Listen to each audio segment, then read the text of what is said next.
Assalomu alaykum, hurmatli obunachilarimiz. Bugun sotuvimizda 2015-yilda ishlab chiqarilgan kraskalari toza Captiva'miz kelgan. Probeglari atiga 130 ming yurgan. Mashinamizda motorlari ochilmagan, akkuratniy holatda turibdi. Ходовой qismlari ham 4 ta mexanik balon qo'yilgan. Tonirovka ruxsatlari bor. Salon holati bilan tanishtiramiz. Qirilib, sirilib, charchab qolmagan, sidinalari ham zo'r holatda turibdi.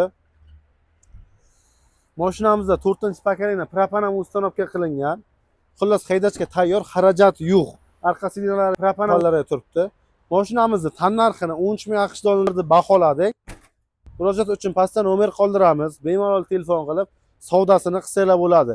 Mashinamizni auksion nomerda egasi bilan kelishgan holda general davlat asosiga ham olsanglar bo'ladi.